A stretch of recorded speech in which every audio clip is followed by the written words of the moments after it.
This is an amazing event, and storytelling is probably one of the most engaging, uplifting form of entertainment. When you think about the fact that people have been telling stories since before we had written language, storytelling is integral to our experience as human beings. But anyway, I am Mayor Catherine Reed. I am the mayor of Fairfax City. You're in Fairfax City, Virginia. And when I moved here like years ago, I was utterly confused, like, where is my home? I felt like I don't belong anywhere. And when I look at snails, they kind of tell me, they tell me, keep it simple, man or woman. Home is where you are. Just don't overthink it. My goal in how I lead and serve my community is not to be regarded as a beauty queen, but to be heeded as a woman unafraid to utilize her platform to create tangible change. So I am humbled to share the stage with women who are doing just that. Because it was supposed to be grandmother there in that bed, and even if everything has shifted to something mean and mysterious, it must be grandmother. This is the story given to mother who gave it to us. I fasten a cloak around my child, and I try to say something off script. I like your haircut. Great color. No, you don't have to. But it's hard. We've been trained so well to say, yes, dear, yes, sir, yes, officer. Yes, ma'am, right into the belly of the wolf. I'm Jen White. I'm host of 1A on WAMU and NPR. So excited to be here with you this afternoon to enjoy and immerse ourselves in some wonderful storytelling. We are ever so aware that in our midst, there are people who are standing at a threshold of identity. And do they want to move through the world with this identity? Or do they wish to move through the world with this identity? And what I think of is that captain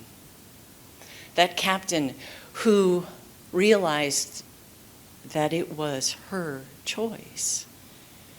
That captain who gave her the time, who had the patience, who had the compassion to realize that in making that choice, she wanted to choose carefully how she would feel most comfortable in her own skin, that she was choosing between worlds.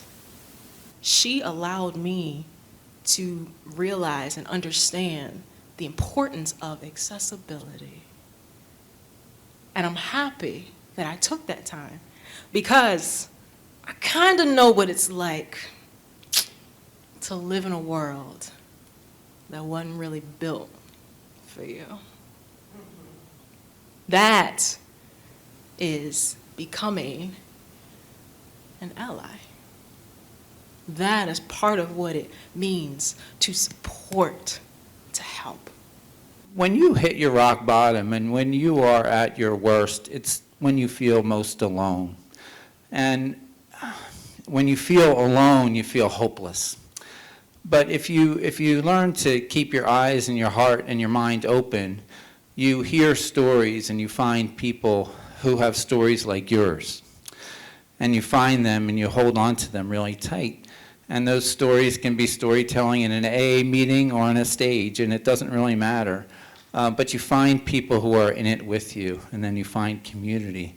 And then you find your way out of the darkness and into the light. And so I started telling stories just a couple of years ago when I came out into the world as Jamie. And I met Jessica, and I'm just so grateful because telling and hearing stories it's not just about entertaining, and it truly can save lives. And to all the men over the years who have held out their hands in welcome and in support and in love,